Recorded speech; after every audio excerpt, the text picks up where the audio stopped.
total of about 27 years.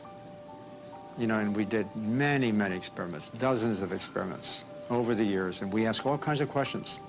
First off, is it really true that animal protein, in this case cow's milk protein, that it can increase cancer? Well, we established that point in spades. It was absolutely true. It was dramatic. And then we went to some other questions, like, for example, how does it work? You'd like to know those kind of things to get more confidence. And the more we looked at a very fundamental level, biochemical level, we could find out this was changed, this was changed, this was changed. A whole lot of things was just sort of going wrong to create this cancer phenomenon. And then we got to a point where we could actually turn on and turn off cancer development just by giving them cow's milk protein or taking it away. That was dramatic.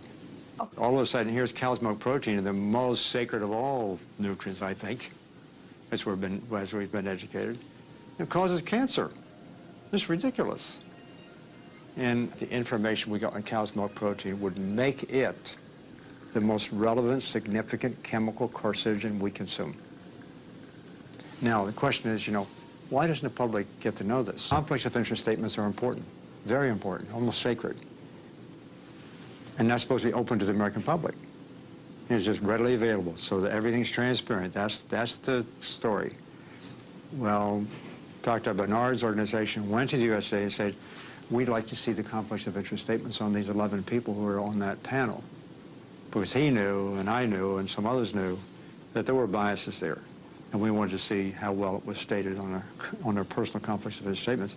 The USDA would not give them those conflicts of interest statements, even though it's a law that is supposed to be transparent.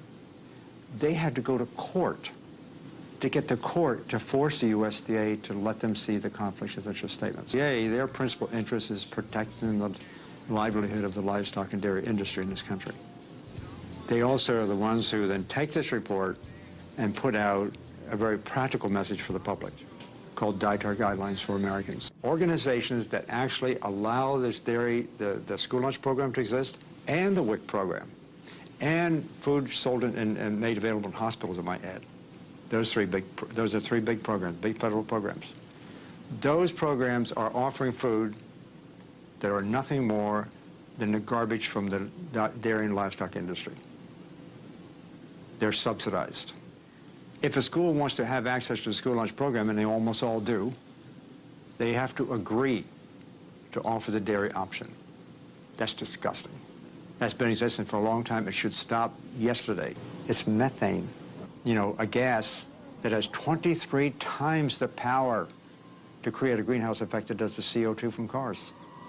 We're the only species after weaning we tend to want to keep on drinking milk for the rest of our lives in many cases.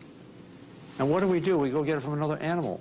Why don't we drink calcium? It's important. We need calcium, right? Dairy's got the most calcium-added food, almost.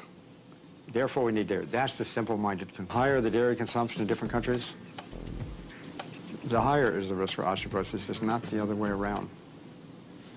Like the dairy industry, I mean, they've been getting away with that yarn for quite a number of years. But although they still say it's good for your bones and teeth, I don't know what good for, you know, what are they talking about? Now, the dairy industry's grown, become very rich. The last time I looked, they had something like $165 million just to advertise their product. We have been going to the Caribbean, to Central America, Southeast Asia, and places like that, to cut down forest, not just to get the wood, but to create pasture land for cattle.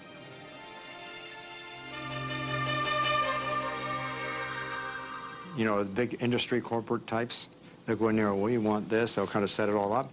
You know, take down the forest, sell it off to the lumber, make some money there, you know, gets all this ranch land, grow the cattle there.